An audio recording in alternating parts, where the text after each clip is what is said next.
Hello, good morning, and welcome to Morning Brew on Politics Social. I am Graham Hughes. Nice to have you on board. It is Tuesday, the 20th of January 2026. Donald Trump is on his way to Davos in Switzerland, and he's being an absolute fucking cock all the way there. So before we get into that, we've got Veg Pie in the chat. We've got Elle as well. We've got Chris C. Got Gallifrey and Ren. And if you'd like to join our friends in the chat here, all you need to do is hop on the subscribe button, press down on it, wait for a minute, and you should be able to join in. Wow. God, I really hope that the big, beautiful day comes really fucking soon. Really fucking soon. Overnight, Trump went on an extended truth social rampage, attacking allies and leaking private messages, private diplomatic messages, threatening punitive tariffs, and openly restating his intent to seize Greenland.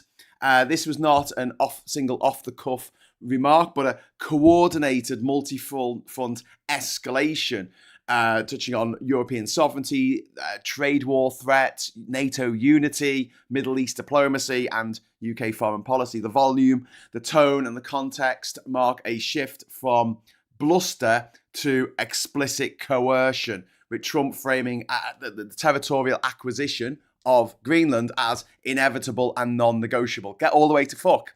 Get all the way to fuck, you big orange piece of shit. Crucially, this has all happened before 10 a.m. European time, as leaders are preparing to gather at Davos, which is going to be an occasion, I guess. I don't know. Maybe someone will do what needs to be done in Davos. I doubt it, because it's a meeting with all these rich people from all over the world. I don't know. But you know what? If Trump keeps doing what he's doing, all those fucking rich people, all those rich people that we fucking hate, they're not going to have much money in the future, because it's going to be fucking worthless. All their money's going to be fucking worthless in any fucking currency. The way things are going. He's gone about the Chagos Islands, which he wouldn't be able to point out on a map. This is in the British Indian Ocean territory. It is several miles to the east of Mauritius, and it's the south of India, if you want to try and find it on a map. And Chagos Islands been used as a base, military base, for over 60 years now. It is being handed back to the people of Mauritius, the Mauritian government. It's not going to become independent. It's going to be given back to Mauritius, who have a claim over it, an historic claim that was supported by the UN, also supported by the US up to this point. And we have a deal where we say we get to keep our base on there, a base that we run with the Americans. We run the base on Diego Garcia with the Americans. But he mockingly referred to Britain as a brilliant NATO ally while accusing it of weakness, strategic incompetence, and enabling China and Russia. Enabling China and Russia. This is from the guy who literally is so far up Vladimir Putin's arse he can see the future. But yeah, tell us how we're enabling Putin by actually giving money and arms to Ukraine, by actually supporting the democratically elected president of Ukraine, while Trump, all he does is mock him, like from that ambush last year at the end of February onwards. I mean, even before then, he was calling him up, demanding that Zelensky finds dirt on his political opponent's son, or they're not getting the money that had been voted on for them to get, the aid money that was voted on by Congress. He's going to block it unless there was dirt dug up on his political rival. Trump has previously supported the Chagos handover, so he must have forgotten that, because he's got fucking dementia. Because he's got they've got someone in charge of the world who's got fucking dementia. Good one. Nice one, America, you stupid fucking dicks. If his job is to make everyone fucking hate Americans, he's doing a really good job. He's doing a really, really good job. Because, if something really awful happened in America tomorrow, would you be as bothered as you were when 9/11 happened? Would you, really? I mean, in your heart of hearts? Or would you be Oh dear, how sad, never mind. I don't know. Or somewhere in between. I don't think you're a monster. You know, I think you'll approach it and say, well, that's quite sad that happened. But on a scale of how you felt after 9/11, no, not now. Not now. Trump is retroactively weaponizing the UK decolonisation in Diego Garcia, right, in the Chagos Islands, to justify territorial seizure in Greenland.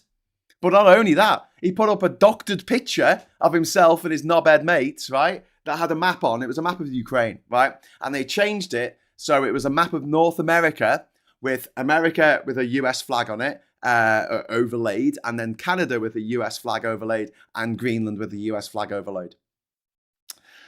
The implication is stark. Any act of diplomacy or restraint by allies now is now framed as a security failure requiring US domination. So, yeah. I mean, I understand Starmer's kind of over a barrel on this, but the EU ain't. The EU could do some serious fucking damage to America very quickly. Just fucking do it. Don't even fucking wait for permission. Just fucking do it. Make carnage happen. Because fuck it, it's going to happen anyway. It's like these dickheads who are going, oh, we just wait for the midterm, just wait. There's not going to be any midterms. And like, if there is, he's going to cheat. And if he doesn't cheat in the midterms, he's not going to accept the outcome of the midterms. He'll send another mob into Congress, into their Parliament building, burn it down, which is what they wanted to do the first time round, and then there's no Congress. There's just a king with more power than a monarch of Britain has ever had. Ever. Since the Magna fucking Carta. Think about that. In the Magna Carta, it said that the lords of the land could overrule the king. In fact, if they thought the king had broken the law, they could chop the king's head off. They don't have that in America. They do not have that. Do you know what system they have? Just how thick Americans are because they think it's a good system. I mean, you've got to be really fucking dense. You've got to like bend light around you to be this fucking stupid. They think this is a great plan. They go, do you know what? We'll make it so that the only people who can get rid of the president using the 25th Amendment are his mates, the clown college rejects in his orbit. They're the people who'll keep him in line. And then it's like, if he commits a crime, he doesn't go to court. He doesn't get put in jail like a normal criminal. No, it goes to the fucking House of Lords, or the Senate as they call it. And they've got to vote a supermajority to say, yeah, he's a wrong un. But they just vote along party lines. Like, what the fuck is wrong with you? Are you stupid? What a daft fucking system. It's like going, right, we're going to trial this murderer now. We're going to put this murderer on trial, right? Going to put him on trial, motherfucker. Who have you got in the jury? Well, basically, it's all his mates. Sorry, what? All his mates?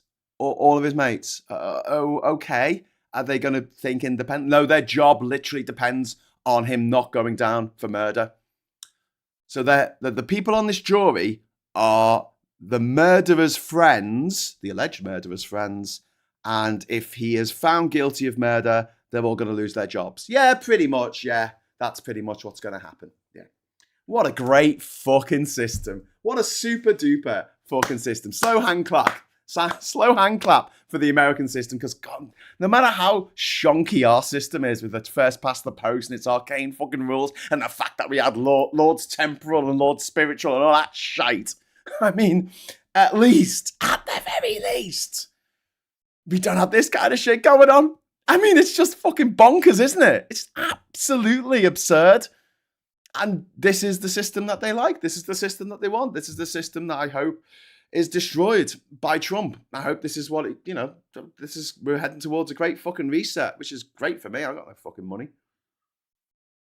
Fuck them. If the rich want to do this, if this is the way the rich want to go, and then you've got these knobheads in this country, and I'm sorry, but if you have got anyone in your life who's thinking of voting re-fuck in the next year, in the next few years, right, can you get on the phone to them and ask them, when he starts the British version of ICE, how do they know they're not going to get shot in the face by an ICE agent when they're trying to conduct a 3-point turn in the road?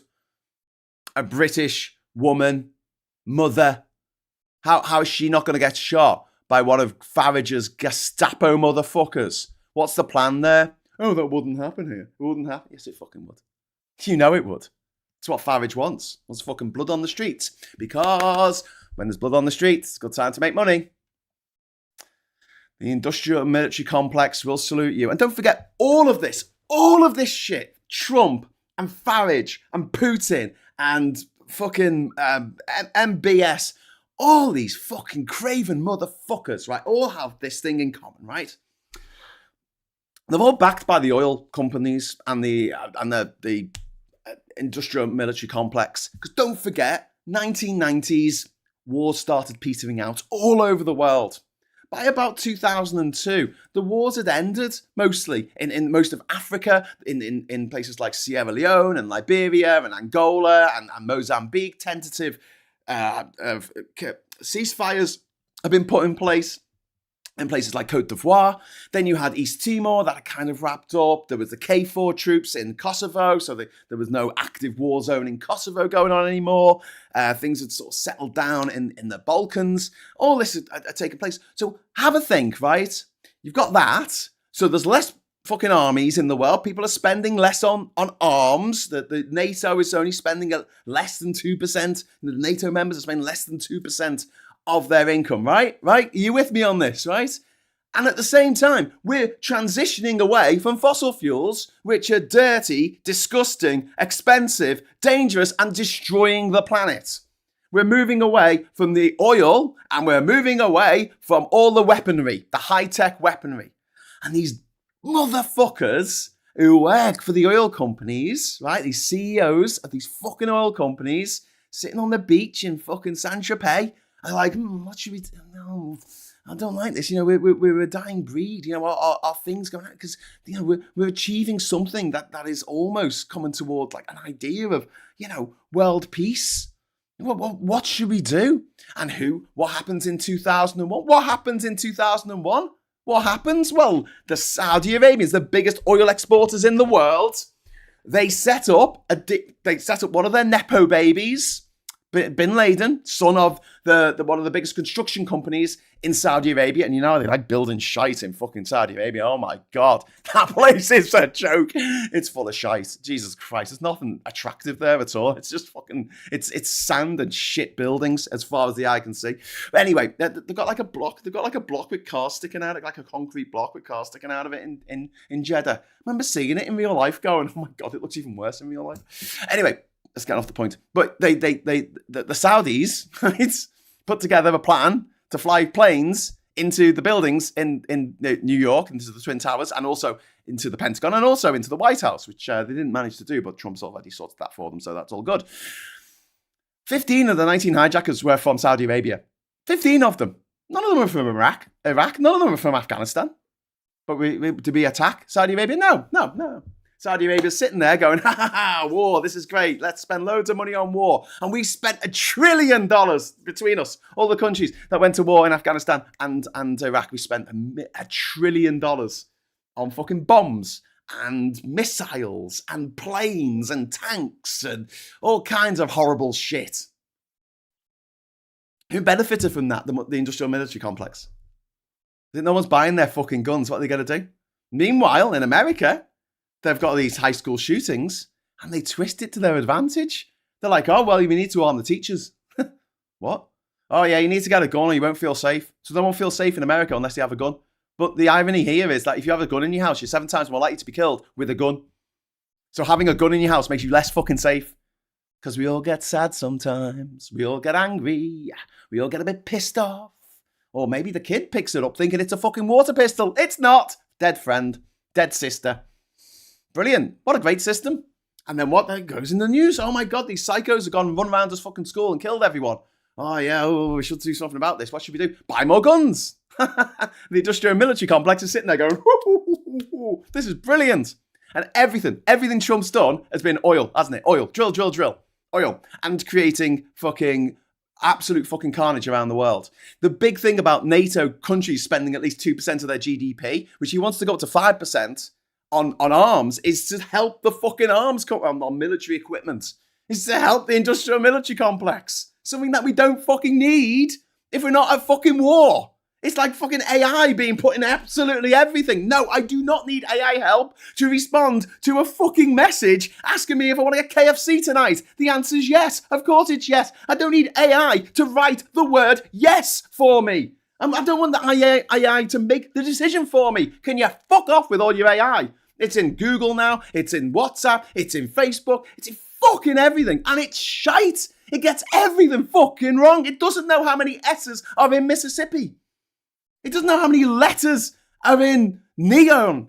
Like, it doesn't know anything. It's shite. They did this test where there's a paper out about it yesterday that came out, and they got like 80 different fucking large language models, and they gave it the same prompt. It said, write a story about a dragon. And they all wrote the same fucking story. No matter whether it was ChatGPT or Gemini or Copilot, it doesn't fucking matter. Or Grok, same fucking story. You know, because they're all being taught on the same fucking data.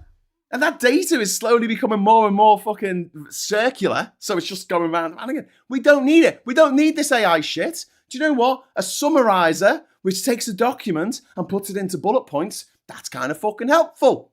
We don't need a fucking massive fucking data center server farm that's burning thousands of tons of fucking CO2 every fucking day to do that.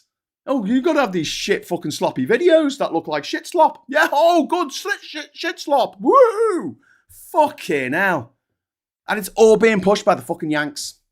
Sorry, Scott, you don't like me using that word, but, mate, I think being a bit butthurt about the word yank when you have a literal fucking baseball team called the New York Yankees is a bit rich. Anyway, so with Greenland, Trump has reiterated that overnight, he's reiterated that acquiring Greenland is imperative for national and world security. He said there's no going back, removing any pretense that this is the negotiating position. He posted a meme that showed him planting the US flag on Greenland, and the caption says, US territory established 2026. This comes days after US officials agreed with Denmark that discussions would happen privately and social media threats would stop. And then Trump did the absolute opposite of that. Trump has now openly broken that understanding, signaling Denmark's sovereignty is irrelevant. Diplomacy will be overridden by public intimidation, and this is no longer speculative. It's a declared intent to annex territory from a NATO member. Do you know what they could do? He's going to be in Europe. He's going to be in Europe. Fucking arrest him. Why not? He arrested Maduro, didn't he? Just fucking arrest him. Go on, let's see how far we get. Or there's another alternative. There's an alternative to an alternative. But I'm going to say what that is here. We're all thinking it, though. So, Trump posted private messages from Emmanuel Macron, and Mark Rutte, the leader of NATO. He fucking posted these. Emmanuel Macron is the president of fucking France. You're having a private correspondence and you don't post that on the fucking internet. Do you know what I mean? This is just basic diplomacy. This is what he doesn't fucking... He just doesn't understand it. And Macron expressed disbelief at Trump's Greenland position, and he sought dialogue and coordination. The message he actually sent was pretty fucking reasonable, all things considered. And Rutte's message, he thanked Trump for unrelated cooperation about something fucking else, Syria or something. But then he referenced finding a way forward on Greenland. And, private diplomatic channels rely on confidentiality. Trump has demonstrated that he will take these private messages and publicly weaponize them against the people who sent them. So future leaders now have to assume that anything sent privately may be leaked, distorted, put online. This severely undermines any kind of trust between allies, as much trust as we can actually have for this fucking clown burger. It also, it undermines the whole fucking crisis management situation we're in. And also, it undermines honesty. Because what you need is private channels so you can speak honestly and openly off the record. But Trump's going to make it on the record, absolutely everything. And I haven't got to the fucking 200% fucking tariff rate. I'll get to that in a moment. Kirsty McTeer, remember, yank is another word for jerk. Yes. And Trump is another word for fart. Thank you very much to Kirsty McTeer for that. And that has reminded me that I'm going to set a goal. I'm going to set a goal because, someone's got to fucking go fucking nuts every morning and go, what the fucking fuck is fucking going on? Sorry for swearing so much, Mum. But Jesus fucking Christ. So France has been targeted. Trump has threatened 200% tariffs on French wine and champagne.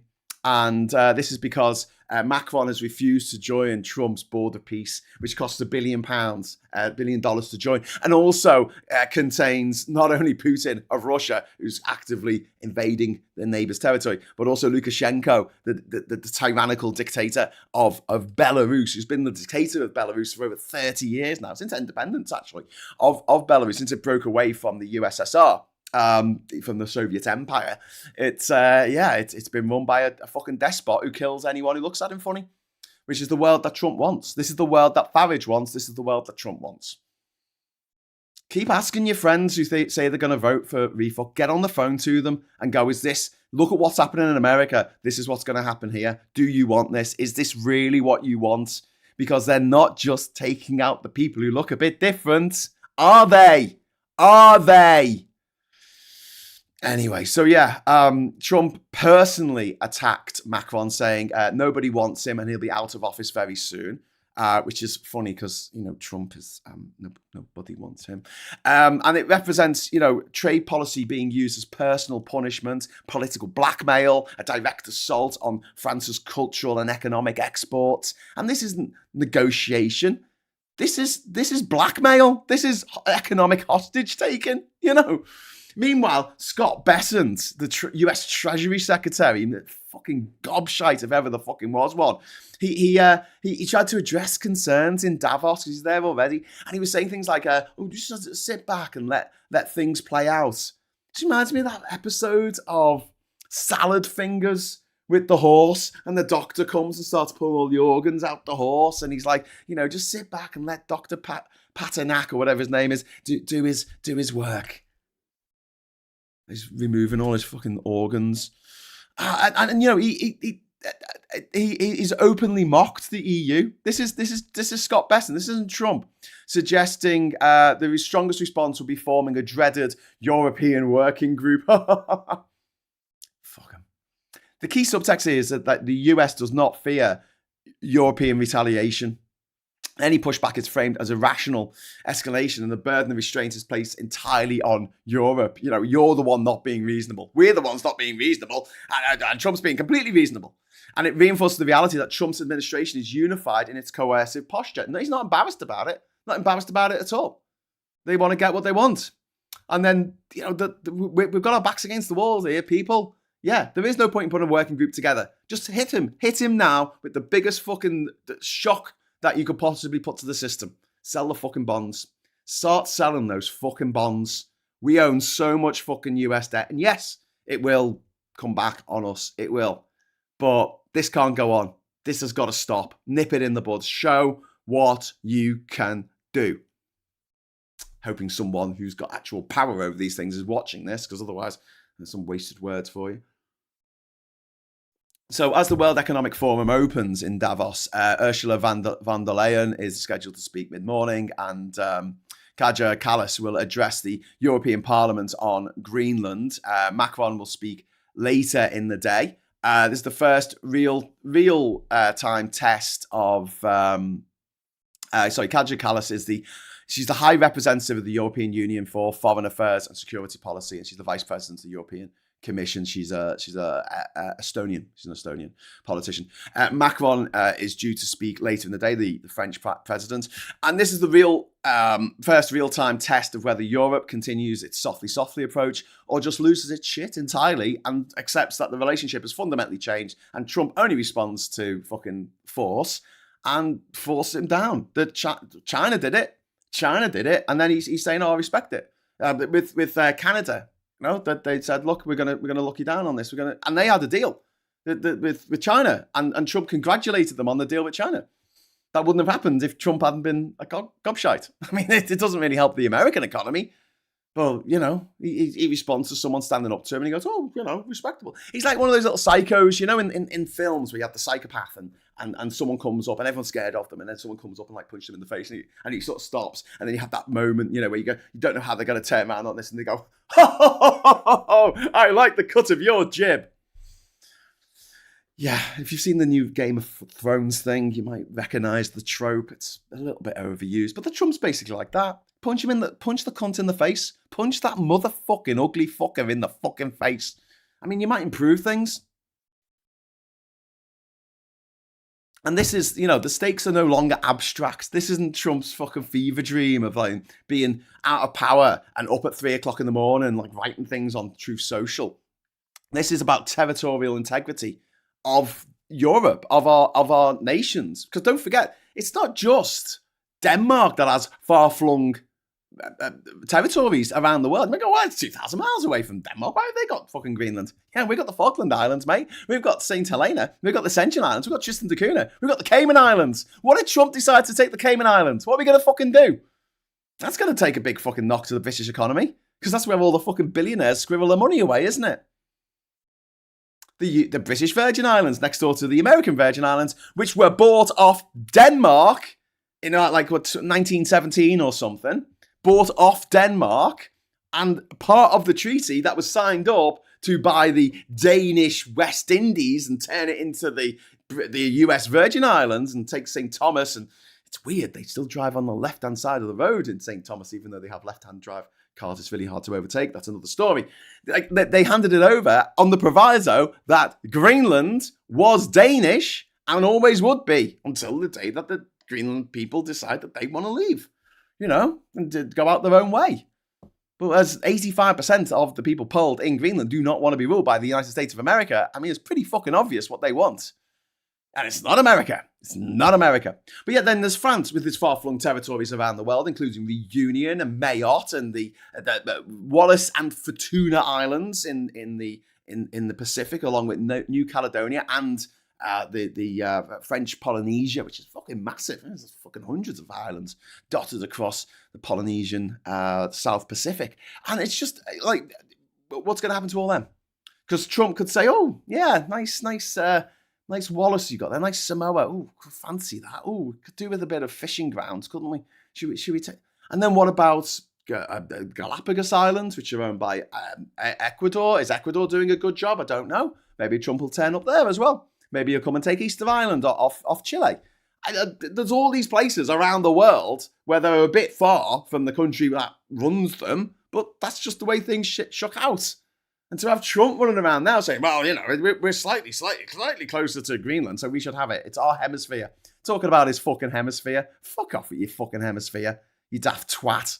There's two hemispheres. One is just the Pacific, and the other is all the countries. That's it. This is two hemispheres. If you're going to tell us where your hemisphere is, where do you draw the line? Down the middle of fucking London. That's interesting. Interesting that you draw the line there, you daft twat. Who was it who drew the line there in the first place? But this is the thing. American exceptionalism is off the fucking charts. If you meet some Americans who are not very well educated, and sad to say, most Americans are not very well educated about the history of the world or geography or anything really, and except how to fucking swear the allegiance to the flag. They are taught from a very young age that they are the greatest, they are the best. They did everything. They achieved everything. They invented everything. But the reality is, most of the time, when things were invented in America, they were invented by an immigrant who came from another country for whatever reason, usually persecution, and then set up in America and then did the thing they needed to do in America. So you think of Tesla, you think of Alexander Graham Bell. They might have left somewhere to go to America, but, still fucking, Croatian or Serbian. They're still bloody Scottish. Wheels of Darren, thank you very much, my friend. As it seems China wants a rules-based order, are they now our friends? Would they be more reliable than our American so-called friends? Yeah. Yeah. Wheels of Darren. Yes. Thank you for the super chat. And yes. At the moment, yes. Russia, no. America, no. Absolute fucking insanity. So where does this end? Where does this go? We talk about coercive imperialism here. Trump's actions follow a clear pattern: identify a vulnerability, apply public pressure, add trade threats, personalize the conflict, and declare it as inevitable. It's inevitable. It's manifest destiny. I'll go fuck yourselves. And this mirrors authoritarian state behavior. It mirrors what Hitler fucking did. Manifest destiny isn't too far from Lebensraum. The whole idea of living space that Germany desperately needed. It needed to take the Sudetenland. It needed to take Czechoslovakia. It needed to invade Poland. You know, it needed the Danzig corridor. It needed to breathe. It needed to breathe because Germany being the biggest fucking country in Europe wasn't enough. In Western Europe wasn't enough for the Germans. Oh, I don't know. It needs to be bigger. We need more space to breathe. And now Trump is doing exactly the same fucking thing. And also, we're also seeing this return to the scramble for Africa in the 1880s. This 19th century imperial logic where dickheads look at a map and go, we'll have that based on a map. And as much as I enjoy watching Map Men, I'm sorry, but the world's politics and the way that societies are built and how our democracies function and how diplomacy functions and how, the world trade balance works, it doesn't work by just looking at a map and then going, we'll have that. No, then we tried that and it's a fucking disaster. It's a fucking disaster. In the end, Britain got rid of its empire, not because of moral reasons, because it just wasn't economically viable anymore. Britain got rid of fucking slavery, not for moral reasons. I know there were some people who worked, towards getting rid of slavery, and they had moral reasons to do so. But at the same time, a lot of them had fucking shares in fucking mines in this country that they were sending little 6-year-olds down to fucking mine in the mine, to fucking die of black lung at the age of 8. They're the same people. They didn't get rid of slavery in the UK and then in the British Empire in the 1830s. They didn't get rid of it because they actually had this crisis of fucking morality. They got rid of it because it wasn't economically viable anymore. It was literally cheaper to pay people fuck all and then let them try and eke out an existence, find somewhere to live, get some food. Because people will go, okay, well, I'll do that. Whereas slaves, very difficult, because they didn't want to be slaves. None of them wanted to be slaves. Despite this whole, revisioning of the fucking past, thanks to things like Uncle Tom's fucking, what was it called? Uncle Remus songs and the Songs of the South. That was it. The Walt Disney cartoon that's banned in America. Songs of the South. Retelling of history, like the slaves were all having a great time. You look at Gone with the Wind, again, fucking the antebellum South. Oh yeah, the black people, they were having a great time. They were a wonderful fucking, no, they fucking weren't. People who could fucking run away, they ran away. Didn't know where they were running to, but they fucking ran away. And when every day, imagine if you had like a job, you have a shop, right? And then the people who work in the shop don't want to be there. They don't want to be there at all. And every time you open the door to let customers in, they run out. Go, fuck you, see you later, bye. And you have to spend all this money on bounty hunters to bring them back. Like, what the fuck? So, yeah. And don't forget all those fucking slave owners. They all got fucking paid. They all got their compensation. The slaves didn't. That tells you everything you need to know about the morality of the situation. Are we going back there? Why are we going back there? Because we've forgotten the past. It's not fucking taught. The dangers for Europe is this won't stop at Greenland, as evidenced by the fact that they showed Canada being part of the US on the map that the President of the United States put out yesterday. If this works once, it'll be repeated. And silence now guarantees escalation later. And although, I can understand why Starmer is doing the keep calm, carry on thing, and he did a talk yesterday, an address from the briefing room, in 10 Downing Street, which is quite rare. I didn't realise how rare it was. I just found it fucking boring, to be honest with you.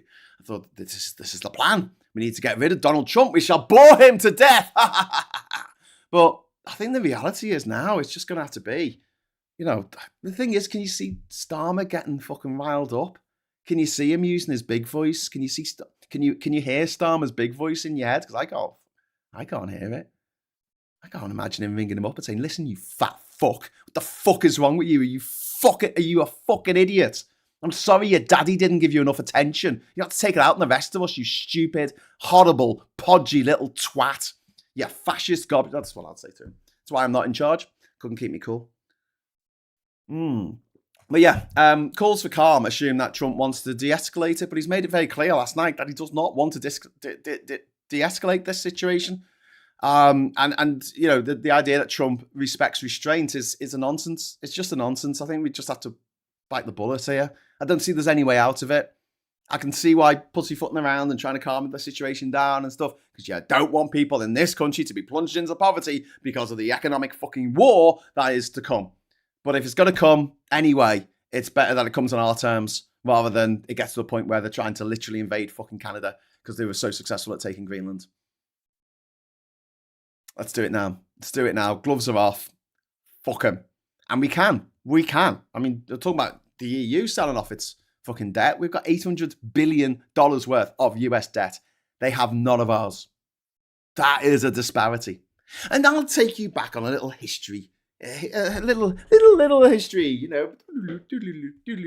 Back in the day, there was a little canal that was built by the French called the Suez Canal. It's in Egypt, and it connects the Mediterranean to the Red Sea, the Med to the Red. And in the 1950s, so it was run by the French and the British, right? They ran it in the same way that the Americans ran the Panama Canal until 1999. So although it was in someone else's country, they took all the pilotage fees and they were responsible for the upkeep of it. Then in 1956, the then leader of Egypt, a guy called Nasser, he decided that he would nationalize the canal, which is what happened to the Panama Canal in 1999, right? Well, Panama Canal, it was handed over, you know. They took down the American flag, put up the Panamanian flag. Here, he just said, no, it's ours now. And so the Suez Crisis kicked off, and the British got on the phone to America, because at the time, it's 1956, right? So Britain's still pretty much on its arse after the war. We had a GDP to debt ratio, something mad like 200%. We were still, getting money off the Americans to sort of rebuild London and Liverpool and Coventry and all the places around the country that had been bombed to shit by the Luftwaffe. And in 1956, the then Prime Minister of the UK gave the then President of the then President of the US a phone call. Gave them a phone call, and he said, listen, we need some support here with the Suez crisis that we are facing at the moment. And so, Anthony Eden gets on the blower, and he says, can we have some support? And the American president, Eisenhower, says, no, absolutely not. And he's like, why not? It's because we don't want to encourage countries to join with the Soviets, essentially. And Britain's like, oh, all right, then we'll fight without you. And Eisenhower said, no, you don't. No, you won't. And Britain went, what? So if you go in there without us, right? If you do this, right, we're going to call in the debt. You know that money that you owe us? Yeah, that's going to be called in. And it will destroy the British pound. British pound destroyed. Oh, well. Oops, never mind. Whoopsie. And so what did Anthony Eden do? He went, oh, shit, and pulled the troops out. Because he knew that America could bankrupt us. That was it. End of empire. There's a lot of ends of empires that you can, the British Empire that you can point to. But that was the point where we tried to do something militarily and another country said no. At that point, we weren't the leading power in the world by any stretch of the imagination. That's what we can do to America. Right, fuck you. We're going to call in the debt. And I know that a lot of it's held in private hands. I know it's not as easy as all that. But we don't need to do it all. Just enough to fuck them over. And, the overnight behavior of Trump just shows that he escalates when he's unchallenged. He interprets calm as weakness, and he publicly humiliates those who try to manage him quietly. So we have a choice. In Europe and in the UK, we can accept permanent coercion, or we can respond coercively, visibly, and decisively. We need to say as one, all the free peoples of the world need to say, oi, Donald Trump, Fuck off. So yeah, whether the EU leaders name this behaviour directly or whether the trade retaliation is openly discussed in Davos, or whether the NATO leaders decide to draw red lines, the fact is that the Greenland crisis is now not theoretical. It is a live test of whether international law still means anything when a superpower like America decides that it doesn't. And he thinks we're weak. He thinks the countries of Europe are weak and can't possibly do anything to harm America. And I'm here to tell you that we fucking can. I know I spoke about this yesterday, about the things that Europe can do, things that the UK can do to make sure that that Trump doesn't get away with this like he wants to.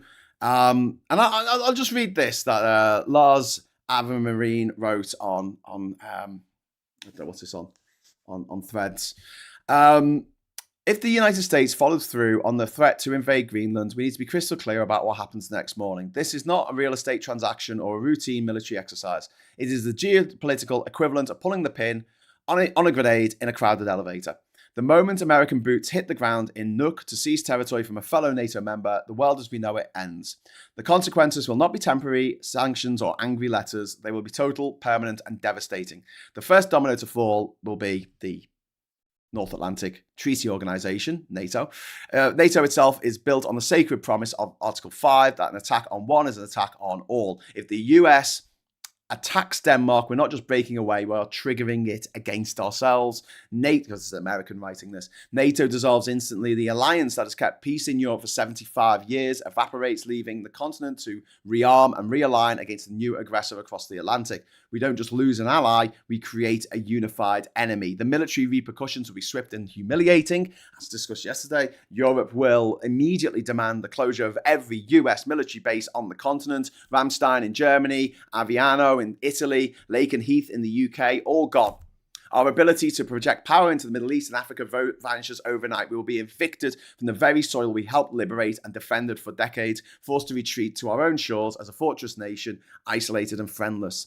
And then comes, as discussed yesterday, the economic nuclear option. The European Union is the largest single market in the world, and they will weaponize it. Europe will likely move to call in US debt and dump their dollar reserves, sending the value of our currency into a death spiral. The US economy, which relies on the dollar being the global reserve currency, will collapse.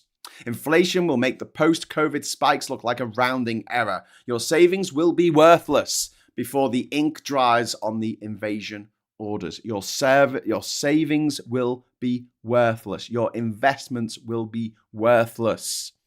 Corporate America will face an extinction event. US companies will be expelled from the European market. As difficult as this is going to be, Apple, Google, McDonald's, Tesla will see their assets seized and their operations banned, taken over by other countries, which will not have to abide by the rules of not stealing your IP.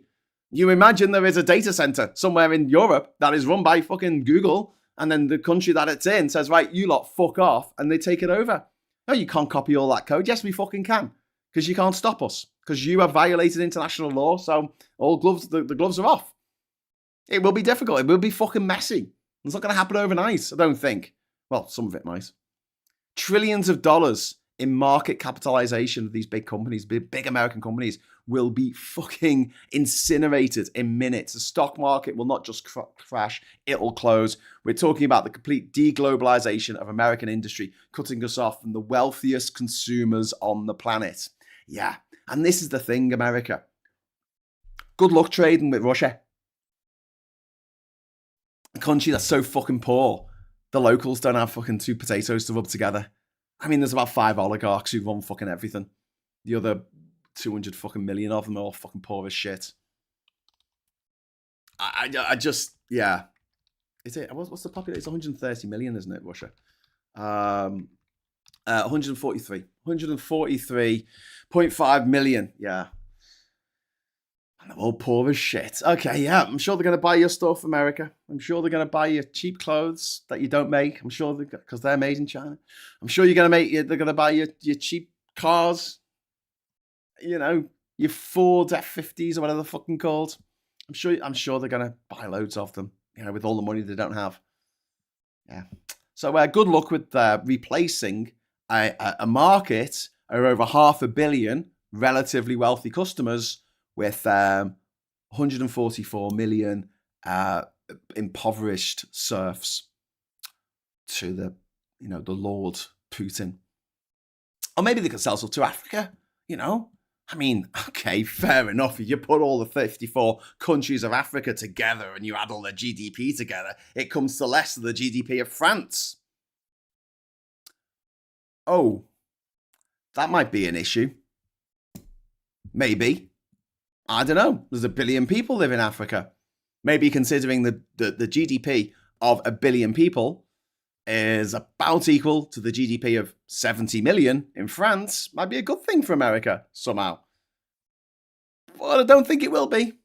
And this is going to be a fucking unmitigated disaster from top to bottom, left to right, all over. I can't stress enough that, we need to realize that this is not normal. The days of normalcy is over. The days of NATO, as we knew it, are already over. America is over. America is finished. As I said last year, no, the year before now, when I was in the fucking Viagra Falls, freezing my arse off in December of 2024, I said America is finished. It's run off the cliff like a cartoon character. The only reason why it hasn't started falling is it hasn't looked down yet. But as soon as it's forced to look down, as soon as we force its head down, it's going to drop like a fucking stone. This is a live test about whether international law means anything when a superpower decides it doesn't. And once you enter that lawless world, it's fine for us because we can maintain our law with our allies. But America, Russia, China even, countries that don't, that want to violate international law, fine, we don't have that deal with you. You want to play that game? Okay. You want to play dirty? We can play dirty with no fucking rules. And this has been an ongoing process for years. You've got to understand, like Trump gutted the WTO when he was in power, and Biden didn't really fucking revive it. And don't forget, Biden, I fucking hate the guy. Honestly, when he dies, I'm going to have a fucking party as well. Fucking gobshite. Because he continued on with Trump's policy of throwing people out the country, of extradition, of deportation. He carried on a lot of Trump's tariffs that Trump put on. A lot of things that Trump did, he didn't bother getting rid of them. And this stupid idea that people, the Democrats are going to come over, they're on the hill on the white horse and they're going to save the fucking day. It's not going to happen. America's fucked because America's owned by the Saudis and the Russians, and not necessarily the Saudi people or the Russian people. They're not the baddies in all this. It's the fucking companies.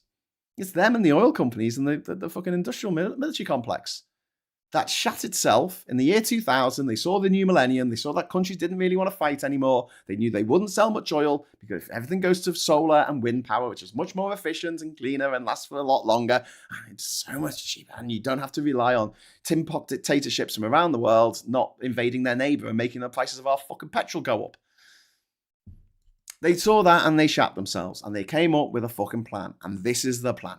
This is the plan. You're seeing it playing out now. War, famine, upheaval, sell the oil, sell the arms, sell the bombs, sell the planes, sell the drones. Sals, thank you very much for the £2 super chat.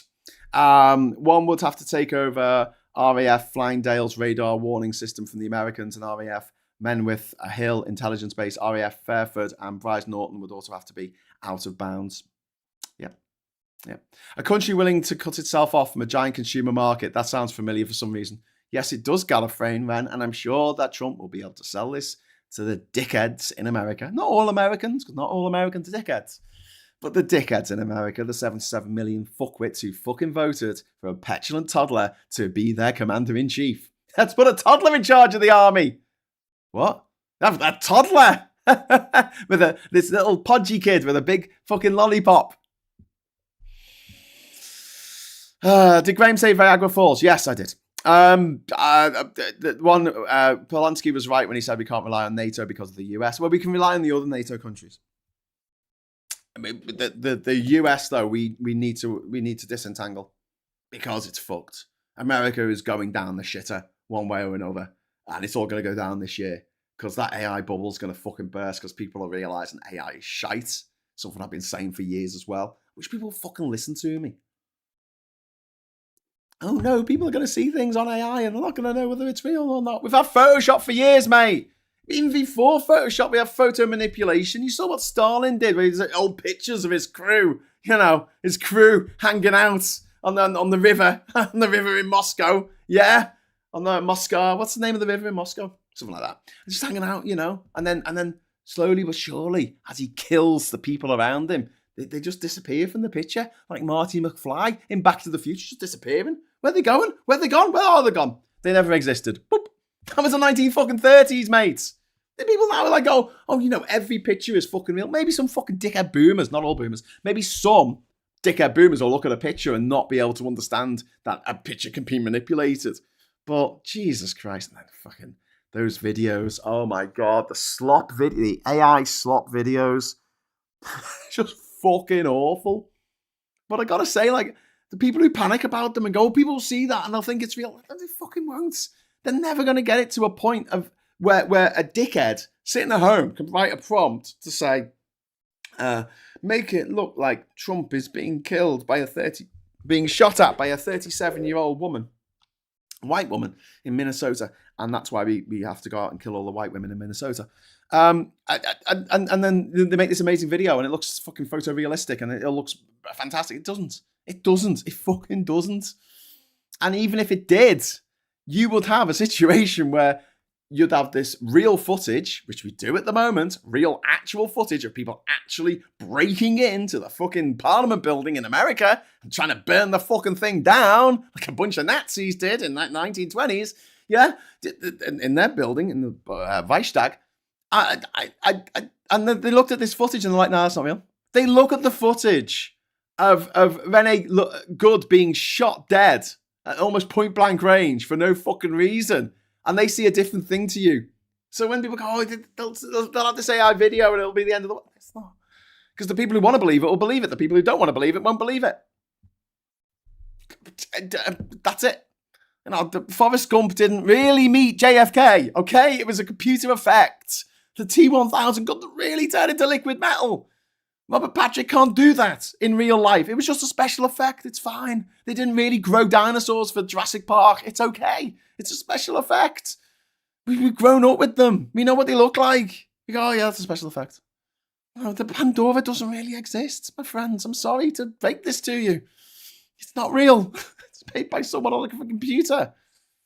And that takes a lot of time and a lot of talent to make it look that photorealistic. And it's never going to be replaced by AI because AI has no sense of context or continuity. Doesn't have a fucking clue. That's why you can have a Coca-Cola truck that's got 18 wheels on one shot and the next shot it's got 16. We don't want America's shit cars though. No, fuck them. Fuck them. We can use European cars. We can use Japanese cars. They're fucking better. Get yourself a BYD from China.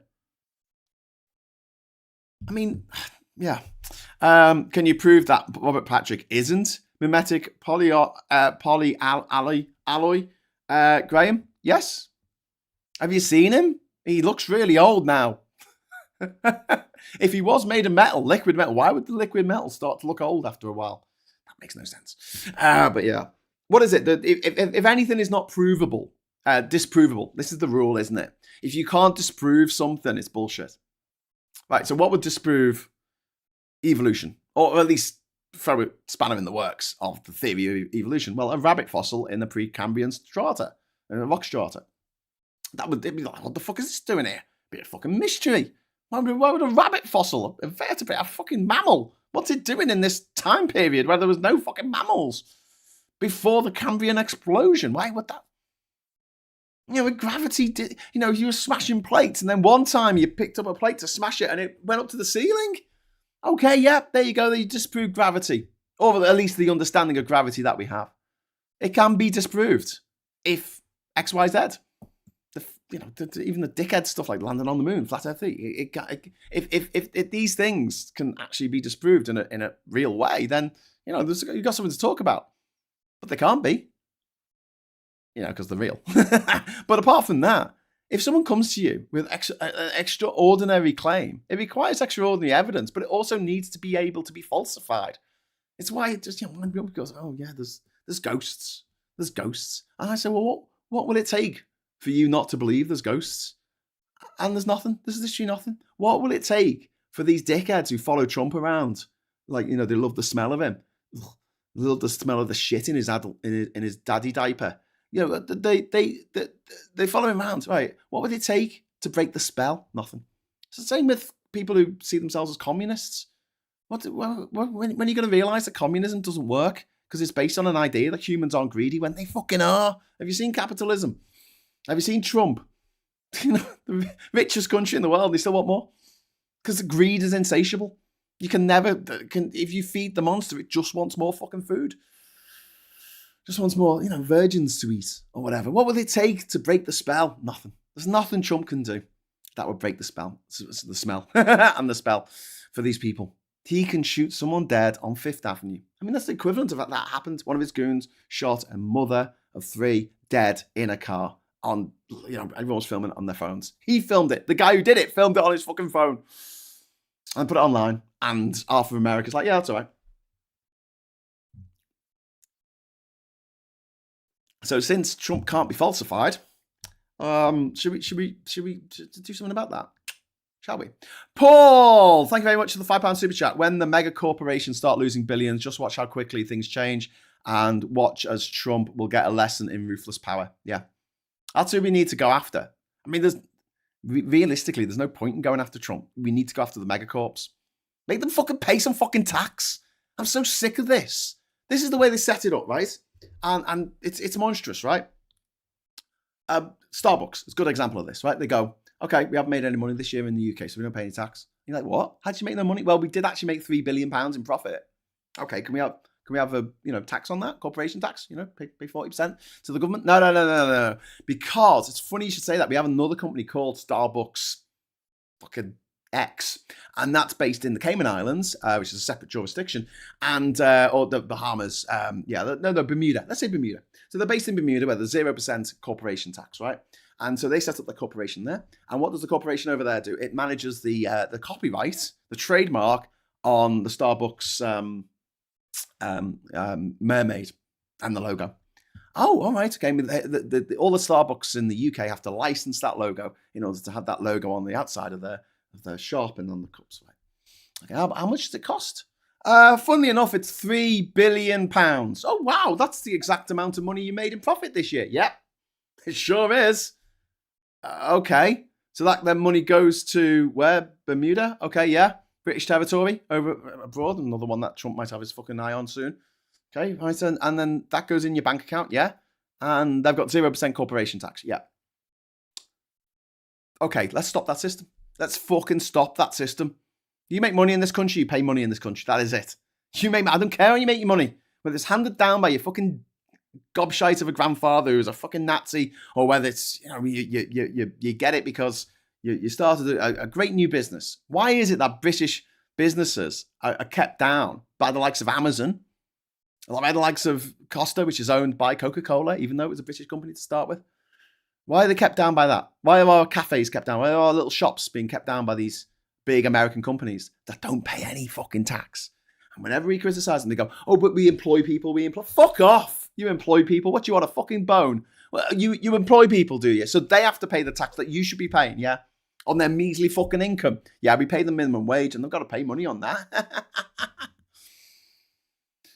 A wee few quid towards Graham's stress meds, says you're an infection of. Thank you, Yuri. You are an angel. You are a star. You're a legend. Thank you. We're now 4 out of 10. Bad Fairy says ice scares the hell out of me. That's the intention. They are the Gestapo. They're going door to door asking for papers, and the kids are hiding in the fucking attic like I'm Frank, because they don't want to be taken away to the fucking camps. Like I'm Frank. And all these fucking horrible little fucking traitorous puke dogs, these Americans sitting there going, oh no, this is all right because, it's getting the right people. It's upsetting the libs. These fucking gobshites, right? I reckon their grandfathers never fought in the war. I reckon their grandfathers were the cowards who stayed at home, so they could actually, have children, whereas the actual brave men went out and actually fought and fucking died fighting for democracy. Nah, they craven little bastards stayed at home. The Elon Musk's or Elon Musk's grandfather, Trump's grandfather. They didn't fight, did they? Did they? No. They stayed at home and made money. They made money during a war. Fucking spivs. Fucking cowardly fucking spivs. But in fact, it's actually worse for the people who's lost a great uncle in the fucking war. Do you know what I mean? Because think about that for a moment. You lost someone in your family, an important family member. Well, lots of kids lost their fathers in the war. And they lost this important family member, right? Fighting against fucking Nazis. And now they're like, oh yeah, the Nazis had the right idea.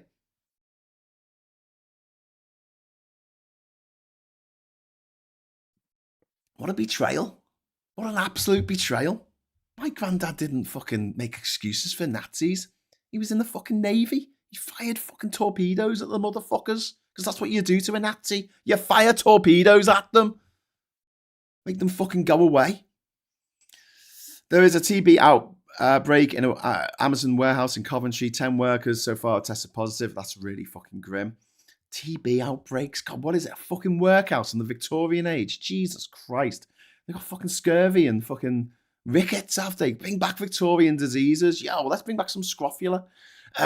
Chris C. Mike Johnson told MPs, when I met with Prime Minister Starmer at Downing Street yesterday, I told him that I thought his national address a few hours earlier was well done. Corporates have benefited by Trump until this week, like mentioned above. Watch how quickly that switches up now, and corporates are a hell of a lot more ruthless than MAGA, says Liam. Yeah.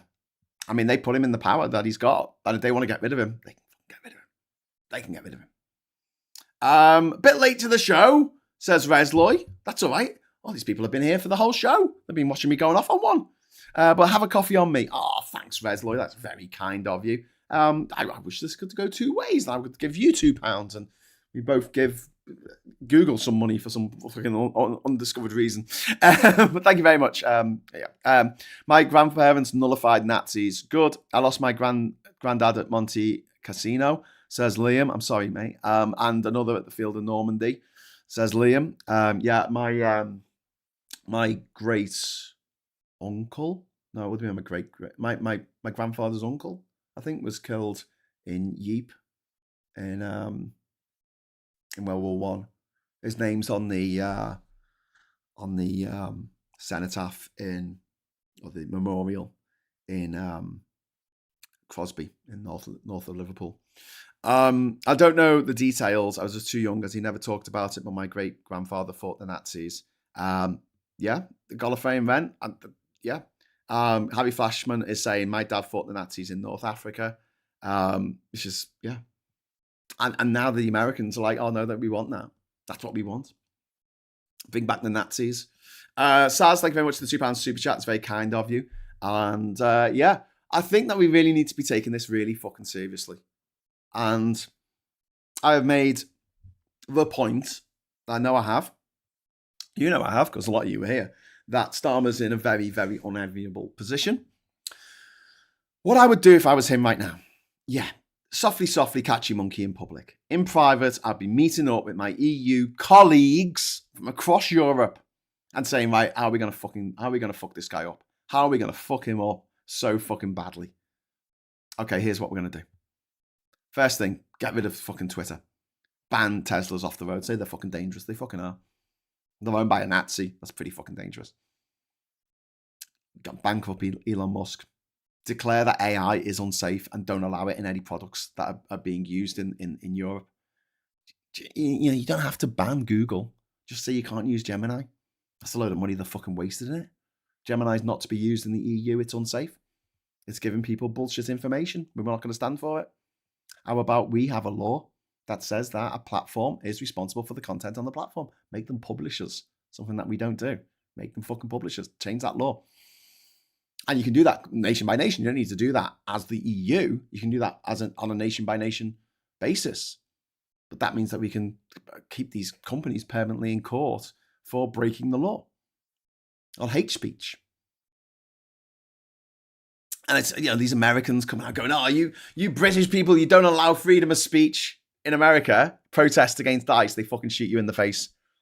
Yeah, freedom of speech. They check your messages. They check your social media messages for the last 40 years to make sure that you haven't said anything mean, any nasty words, any hurty words about the bloody disgusting, cacophonous mountain of mad flesh that is Donald Trump.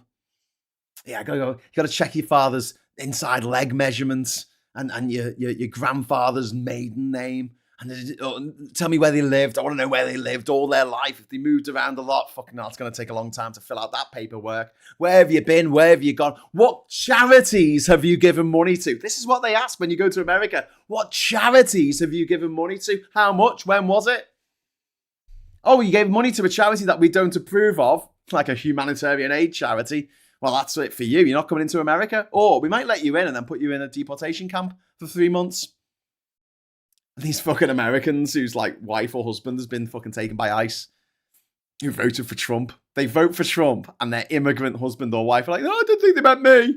I didn't think they meant me. I didn't think they meant... I mean, fucking hell. The density of these motherfuckers.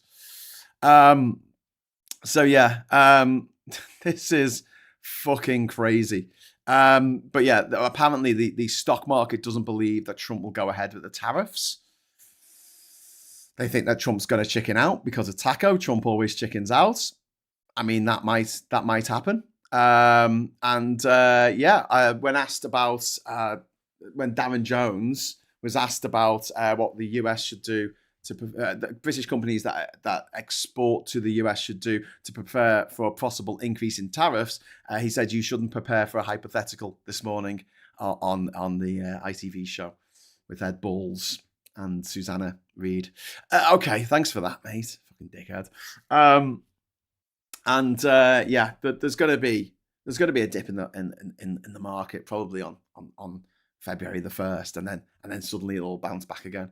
But also, he's threatening these tariffs. But if the Supreme Court comes back this week and says, you can't do this, I doubt they will. I think they're going to go along with it because the Supreme Court is compromised. But if they say no, then he's fucked. He's fucked anyway. And Darren Jones, Chief Secretary to the PM, says that it's too late to undo the Chagos Island deal. Yes, it is. It's a done deal. It's done. It's over. Yeah, what the fuck? All that's left is moving the fucking boxes from some fucking desks. Farage has come simpering over there to beg to be regional governor of Britain, the 53rd state, says Flint Reid. Yeah, what the fuck is Farage doing there? Do you know, Farage is just a fucking horrific human being. And he's Britain's Trump. He's Britain's Trump because he can lead a political movement like nobody else can. And I tell you this, when he is no longer a thing, when his big beautiful day comes, that's it for refuck. It's over. It's dead in the water. Dead in the water. It doesn't have the prestige. It doesn't have the history of the Conservative Party. It's not going to replace the Conservative Party. He might get some more Conservative MPs to come across to his party, but at the end of the day, the Lib Dems have got fucking 70 odd MPs. You know, they're not going to get that many defections because that'll be over half the Conservative Party. And most of the Conservatives aren't that fucking mad. You know, the scumbags, don't get me wrong, but they're not fucking crazy. And they know they're on a fucking sinking ship if they go and join Farage's party because it's so precarious. The Tory party does not rely on Boris Johnson being leader. The Labour Party does not rely on Tony Blair being the leader, you know, or Starmer. Starmer could be replaced tomorrow. The Labour Party will still be going as it, you know, he'll probably do better actually. But I mean, refuck if something happens in a light aircraft and it ends up upside down with Farage in it, and he's not so lucky this time. That's it. That's the end of refuck. Bye bye. Farage is Britain's Benedict Arnold. He absolutely is a massive fucking traitor. It's interesting. No one in America calls their kid Benedict. Well, no one in the UK calls their kid Benedict unless they're going to go to a posh school. But Benedict, because it's always going to be associated with Benedict Arnold. MI5 needs to be investigating Farage and his lot closely. Yeah, they need to arrest him and just put him in a fucking jail cell without any access to the internet, and not tell anyone where he is, and say it's a matter of national security. That's what I would do. Fuck him. Frog face is quizzling. He absolutely is. Absolutely is. Why are we giving the rule of law to people who don't respect the rule of law? I don't really understand this. Why do we give democracy to fascists? Like, fascists don't want democracy, so they can use it to put a fascist state in, but they're not going to keep their democracy once their fascist state is in place. Why would you allow them? Why would you allow fascists like Farage to do anything, politically in this country? No, you're a fascist. You can't. Sorry. But I need freedom of speech. We don't have freedom of speech in this country. We stop going on about fucking freedom of speech. Doesn't exist. Does not exist as a concept in this country. Never has. Never will. You are allowed to say things that aren't illegal. That's it. There's your freedom. There. You're not allowed to say what you like, and the government can fucking shut you up in this country if they want to. For whatever fucking reason they want to. They can serve you a D-notice on your Panorama documentary. Or World in Action, or whatever the fuck it was. Death on the Rocks in the 1980s. Got a D-notice. It's like a defence notice or something from the government. They say, don't air that on the TV. And they have to not air it. Because the government's told them to. They can't just say, freedom of speech, freedom of speech. It's an American thing. And even in America, it's only a narrow definition. The government can't stop you from saying what you want. But they can. As we've seen with ICE. So, oh my God, we're still not to the papers yet, and it's 10:15. The big beautiful day. Yes. Bring it on. Steve McQueen killed the blob. Crichton dated it. America elected it as president. Camille was the name of the blob, wasn't it? Chameleon. Oh, I just got that now. It was short for chameleon, wasn't it? Jesus. That only took 35 years. Martin Harrow, thank you very much. Had to nip to the pharmacy. I'm sorry, Martin. I hope you're all right after your nip. And thank you very much for the super chat. It's very kind of you. Right, so I'm going to go over to the papers. The papers, I hope. Hello. We've got Brooklyn, blah, blah, posh and bracks. They're trying to ruin my relationship. Blah, blah, blah, blah, blah, blah, blah, blah, blah, blah, blah, blah, blah. It's about a nepo-baby. Nepo-babies, we make our dreams come true. Do you know what's really weird, right? Yesterday, I'm not saying that I control everything from my, the spare room here in Durham, but, oh my God, I was talking about Brooklyn Beckham, and I was pointing out these mad things about Brooklyn Beckham. And then and then after my show, I think it was after the show, because I hadn't seen the message he put up. It might have been during my show, it might have just been just before my show, but there was a bit of a convergence, because I mentioned him yesterday about nepo-babies. I was going on a rant about nepo-babies, and I mentioned him being fucking useless and having a photography book that had a famous picture of an elephant that was in the shade, and it said, wonderful to see, difficult to photograph. No, it's not. It's a fucking elephant. It's fucking huge. Really fucking easy to photograph. Like, what the fuck is major malfunction, you fucking idiot. Anyway, he's put out this thing on social media saying that his parents are controlling narcissists. The narcissists tell you, controlling me, they're controlling me. And you got to feel sorry for him to a certain extent, because nobody has to be born, but given every opportunity, he's just fucking useless. That's why he's so angry. He's fucking useless. He was crap at football, he's crap at fashion, crap at writing, crap at photography, just everything his parents tried to get him to do. He's like, I'm not very good at this. So, apparently they tried to ruin his relationship because they don't like the woman he married. Which kind of smacks of the royal family as well, and their treatment of Harry and Meghan. A little bit. And then we've got this story here in the Express. We will never be silenced for telling the truth. This is some turfy bitches. Sorry to use a sexist language there, but defiant nurses stand united as NHS faces backlash for ignoring biological sex ruling. A backlash. I know this isn't very PC to say this, but oh shit, it's not zooming in. I want you to zoom in, you insufferable bastard. Radisson hotels. I've never stayed in a Radisson in my life. Go away. I'm just saying. You know what I'm thinking, don't you? Especially this one, right? Do you know what I'm saying? You know what I'm saying, don't you? You do. I don't want to come across as like someone who's a bit, I don't know, sexist or misogynistic or transphobic. I mean, heaven forfend, but clocky. Anyway, there's some TERFs on the front cover of a newspaper because they get so much coverage. It's ridiculous because they don't want trans people to have any role in life, which is nice. By nice, I mean fucking horrible. These are horrible people being fucking horrible for no fucking reason other than, I don't know, maybe their mummy didn't give them enough cuddles when they were growing. I don't know. Genuinely don't know. Anyway, talking of things I don't know why the quality of these images is so low, but I'll try and read this through squinted eyes. Trump maintains Greenland's seizure threat as trade strife with Europe rises. Denmark bolsters the troops. We will not be blackmailed, says Berlin. Signs of investors selling US assets.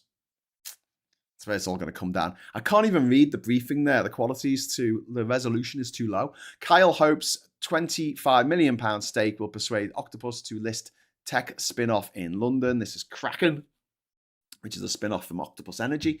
And then freed Belarus opposition chief in appeal to Europe. Maybe don't put Lukashenko into a position of power over the future of Gaza. Maybe that's what we can do. And then we've got on the other side of the page here, we've got the Telegraph, or the Tory graph. Gobshite of a paper, if ever there fucking was one. We've got to end it like Beckham. See what they've done? Because it's like bend it like Beckham, but it says end it like Beckham. Do you see what they've done there? They've put end, the top left there. Look. They've put end instead of bend. Do you see what they've done? They put end. Anyway, British teenagers face social media ban. Which do you know what? Right, I'm gonna backtrack. I've changed my mind.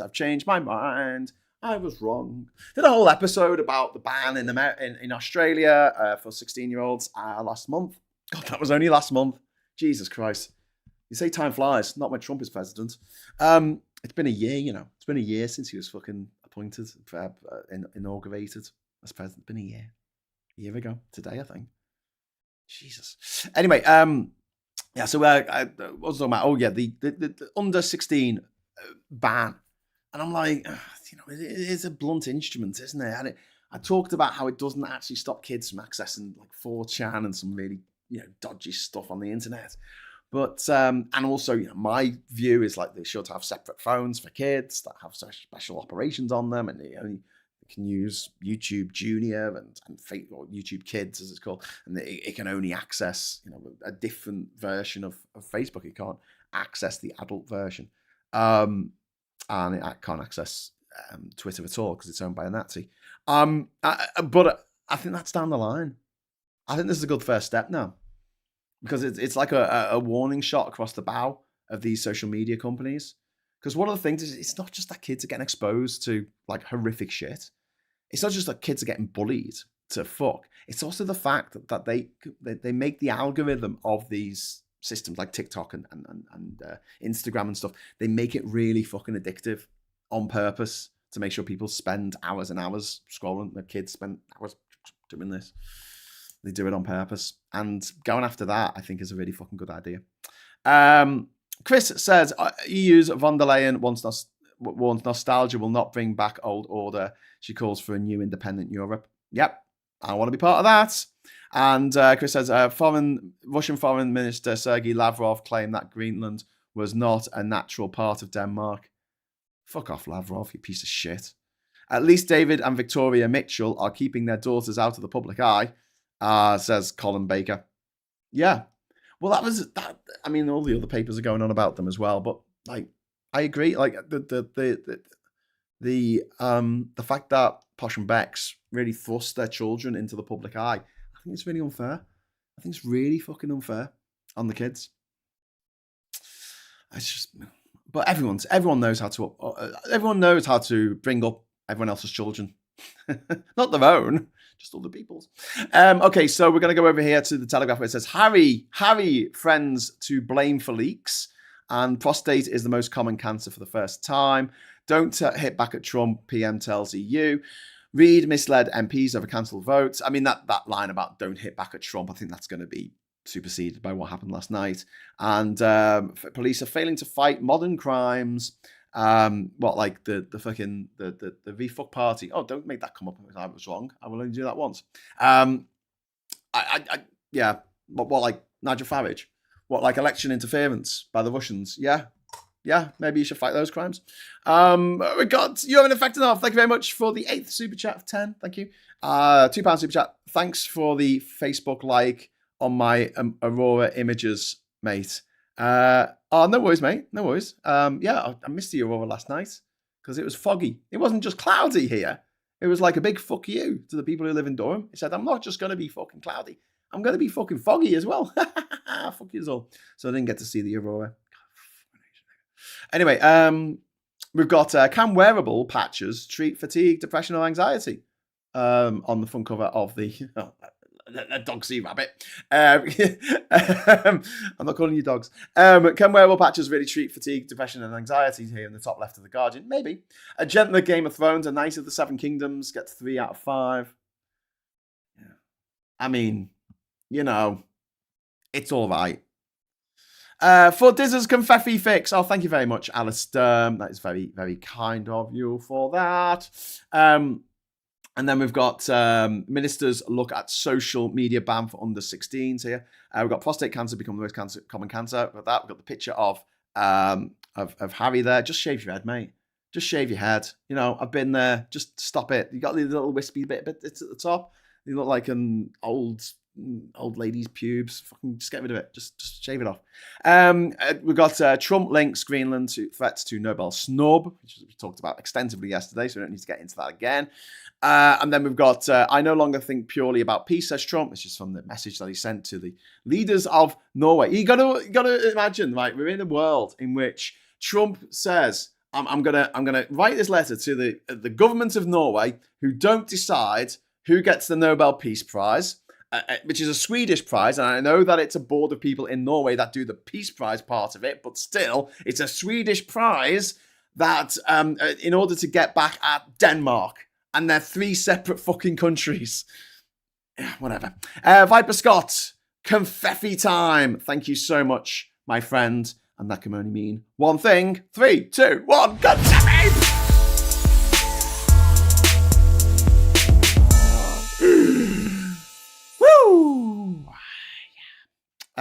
Go back 100 years to the idolatry of, say, Douglas Fairbanks, Mary Pickford, and Rudolph Valentino, who was famously possessed of quite a large schlong. Boba Fetty, says El Butterfly. Absolutely. And then we've got the on the Times here. Labour to draw up plans for banning under 16s from social media. I no longer think pure about peace. And then we've got this picture of Harry looking very worried. He looks very worried.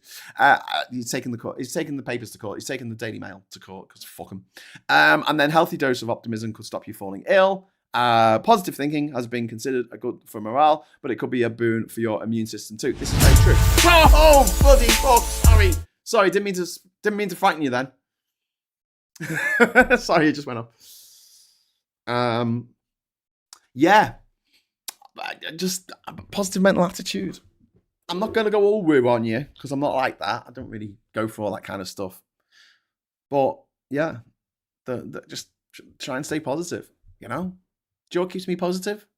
Mortality. Every fucker, every shitbag, every craven balloon that lives on this fucking planet will fucking cark it one day. But reasons to be cheerful. But yeah, healthy dose of optimism. So I'm gonna be nice and happy because I know that one day, hopefully soon, Trump will no longer be a thing, and I'll not have to look at his collapsed fucking colon of prolapsed arsehole of a face anymore. That whole fucking mouth doing that shape with his mouth.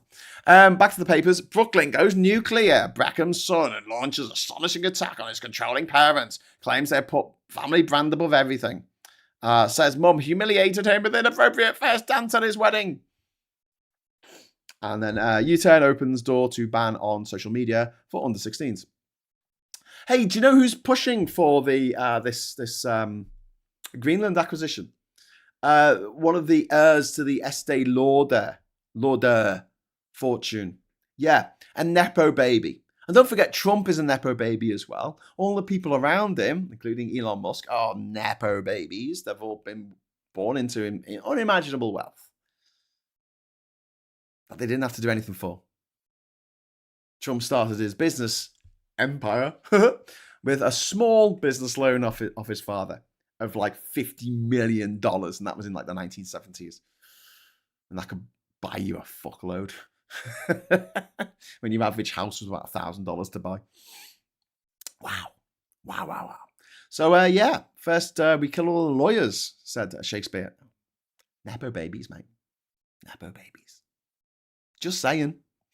Anyway, British and US relationship at lowest ebb since 1956 Suez Crisis. Oh, I mentioned that today. Intelligence sharing under threat in biggest shakeup for 70 years. Trump's ambition to acquire Greenland for national security purposes is destroying trust on both sides of the Atlantic and tearing apart long-standing agreements, NATO insiders warn. NATO source says US colleagues have apologized for rising tensions. We used to get beers together, but now it's really strange. It's disruptive in a way I never thought of before. Starmer and allies are working on plans to step up shared security amid growing Arctic threat. British manufacturers, including brewers and food producers, rush to send their stock to America to try and minimize the disastrous impact of Trump's new tariff punishment on the UK. And then on the Metro here, we have quite rightly calling out Trump here as a prize idiot. There he is, fucking moron. Let's cover his face with butter because he's so fucking ugly. Let's just get rid of that. There you go. Beautiful. We've got Dolly Parton there, who turned 80 yesterday, and a prize idiot. Trump, seeing as Norway snubbed me for Peace Award, I want Greenland in for US instead. Norway PM, noble gongs have nothing to do with me. I've told the president repeatedly. And there's people at the top there with Greenland for Greenlanders, and making it very clear that they do not want Trump. They do not want this disgusting, horrific man to be in charge of their country. I mean, who would? Who would? No one. Well, MAGA people would. Make America go away. Make America go away. That's what MAGA stands for. Viper Scott's going off. Bye-bye, Viper Scott. Have a good day. Have a great day, my friend. Short for nepotism plum. Getting everything because of family connections and not talent or aptitude. Yeah. Under 16 social media ban will just mean more adults at risk, like the Online Safety Act says. Wooniverse. We'll just put more adults at risk. I think that there's more to be done. I think at the moment, it's the fucking Wild West out there. And as a stepfather to two young girls, it's horrible. And you can't keep your eye on them all the fucking time. And they can't not have a phone, because literally everyone they know has a fucking phone. And it's the only way they fucking socialise. It's a horrible situation to be in as a parent. And I'd like the government to step in. I'm sorry. But the Online Safety Act, more people have got VPNs now. But as well, to get a VPN, you've got to pay a direct debit, and that comes up on your bank balance. And if your parents are, you're still living at home, I think your parents should be keeping an eye on your bank balance and go, oh, hang on, what's this £10 going out of your bank account each month for? What's that about? Oh, it's just a VPN, Dad. Yeah, you're not having that. You're not having a VPN. No, fuck off. I'm going to boot up my virtual train set and forget reality exists. Take care, be kind, eat well, peep and peepettes. Thank you very much, Gallifreyan Men. That confetti button needs to be put in a safe box to prevent premature exultation, like Trump's big red button. Yes, it should be, actually. I think you're right. I should have it set up so it's a button on my little stream deck down here. I don't have that set up at the moment, but I will. Reasons to be cheerful, part 3. Friend of Ian Jury and the Blockheads there. Weird thing is, since my heart failed, I'm much more of a positive person, says Gallifreyan Man. Oh, good. I'm glad. Well, I'm not glad that your heart failed. That's awful, but I'm glad that you're a positive person now. Well, more of a positive person than you were. But yeah, generally speaking, in life, people who take a gloomy stance on everything tend to suffer from more health complaints, and that's backed up by science. Positive mental attitude does actually help, but there's a level of positive mental attitude which is a bit too much, not a bit too much, so yeah. Anyway, so I'm gonna piss off now. I think, what time is it? It's 10:30. We've gone on enough, haven't we? Do you want some more, or should we go? I think I'll go. Right. So Plum, have a good one, mate. I think everyone's leaving from the chat, so I may as well go as well. Okay, Okay. He definitely won't get the Nobel Prize for geography, says Ernie Burns. Yeah, God, if there was a Nobel Prize for geography, I could do quite well with that. Even though I don't have a GCSE in geography. God damn it. Okay, so I'm going to go away now. This whole thing is an absolute gift to China and to Russia. An absolute gift. And Europe really needs to be more of a superpower and think of itself as a superpower. And the major trade routes of the world, where the big trade is happening, is between Europe and America. You look at the trade imbalance with America and somewhere like China, because the Americans buy more Chinese stuff than they sell to China. That's just a fact. But with Europe, I mean, even with the UK, we don't have a trade deficit at all with the US. Because we've got lots of wealthy people here who can afford to buy things from America. And they've got wealthy people over there who can afford to buy things from Europe. Whereas you tie them up with any other countries or any other continents or any other areas, it's not got the same dynamic. And this is why pulling out the EU was the most stupid fucking thing we could ever possibly do. And we're seeing it now because we could be putting the unified foot forward, and we can't because we're absolutely tied to the US in a way that Nigel Farage wanted to happen. And now he's going on the news saying, oh, well, because of Brexit, we can make our own decisions. Yeah, but the options are like nothing. It's like turning up at a fucking restaurant, right? And your mate, the EU, gets a whole fucking menu, a la carte, all this fucking menu, right? With 100 fucking options. And we're given the option, and it's pea soup. And we say, is that it? And they go, yeah, that's it. You get your pea soup, and it's cold. And you're like, I don't want cold pea soup. Well, that's, you want to make your own decisions, free of the rest of them. Can I rejoin that? No, sorry. Sorry, you can't. Anyway, my mum's watching. Hello, mum. Should try not to swear so much. And who else in there? Geography was easy. It's basically map reading. Russia is very happy for Trump pushing him on. Absolutely. I wonder if this whole thing was Russia's idea. They gave it to him in Alaska. Yeah, probably. Oh, actually, he's been going on about wanting Greenland and Canada since before then, actually. So he mentioned it in his first term. And everyone thought, oh, he's joking. He's just joking. I mean, no human being in the history of the world has ever been hated as much as Donald Trump. Just imagine that. No human being in the world has ever been hated as much. And you think, well, Hitler must have been hated as much. No, because there weren't as many people in the world. If you have a hate multiplier, the population of the world in 1941 was, what was it? Population of world, it was probably even not even 2 billion, was it? 1941. 2.3 billion. There you go. Now we've got 8 billion. And most people, when asked, do you hate Donald Trump? They're like, yeah, fucking hate him. And before we go, we've got a nice little picture that Mike's just sent me that I'm going to share with you, which is Starmer's plan for dealing with Donald Trump, the gobshite, that is Donald Trump. And I'm just going to bring that over here. And I'm going to use this opportunity to say ta-ra.